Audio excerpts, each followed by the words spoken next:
Are you wondering what birding actually is and why everyone suddenly seems to be obsessed with it?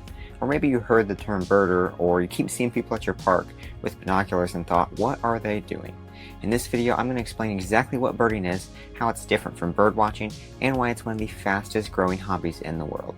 Even if you're a little bit curious about birds or thinking about getting started, this is a great place to begin. Hey, I'm Caleb, and welcome to Better Birders, the channel that helps beginner birders level up their skills and start spotting and identifying more birds with confidence. If that sounds like you, then please consider subscribing. And now, on to the big question. What is birding? To put it simply, birding is the practice of observing and identifying birds in the wild. That's really the heart of it, and it can be as simple as watching an American robin hop around your yard, or traveling across the country to go spot a rare bird that just showed up. And here's the best part. You can bird anywhere. That could be your backyard, city sidewalk, national park, or even your apartment window. If you can see or hear birds, then you can bird. It's also not just about ticking species off of a checklist. Birding is about learning about the natural world and enjoying the birds that you find. And honestly, a big part of it is just having fun outside. Is birding the same as bird watching? Great question, and the answer is kind of. Bird watching is the older or more casual term, and then birding is what a lot of people use now, especially if they're more active or intentional about it.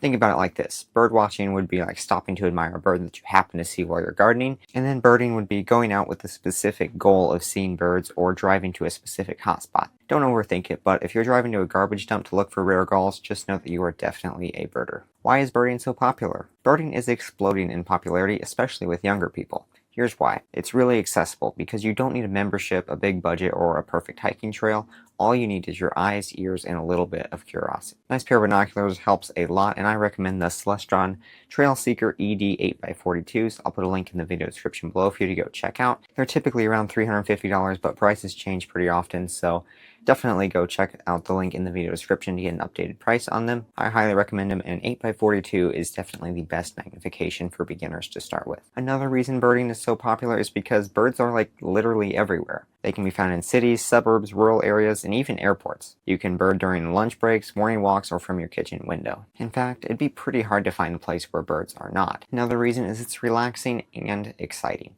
Birding can calm your mind and gives you the thrill of spotting a new bird. It's also a lifelong learning journey. You never stop learning in this hobby, and that's because there are over 10,000 species of birds in the world, and there's always a ton to learn about each species. If this video is helping you get excited about birding, go ahead and tap that like button for me, as it helps more future birders find this video. And if you're really serious about learning how to get started with birding, go ahead and click subscribe. What do birders actually do? Let's break it down. First thing is pretty obvious, and that's looking for birds. You could go to a local park, you could go to forests, wetlands, shorelines, or even parking lots sometimes can have good birds. You never know what you're going to find.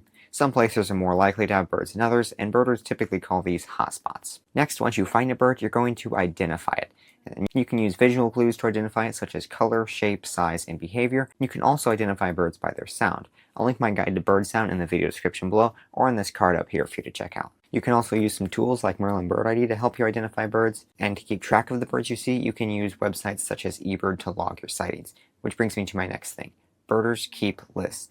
This could be a life list, which is all the birds that you've seen in your life, or a yard list, which is birds seen in your yard. Or you could even keep a trip list to see how many birds you saw on your vacation. It's fun and helps you grow as a birder. It also feels like a bit of a scavenger hunt as you try to track down new birds for your lists. Another thing birders do is chase rarities. Some birders travel a pretty long way to see rare species that have showed up unexpectedly. These are called rarities, and they're super fun to track down. And yes, sometimes the best birds show up at wastewater treatment plants, which surprisingly is a very good birding hotspot.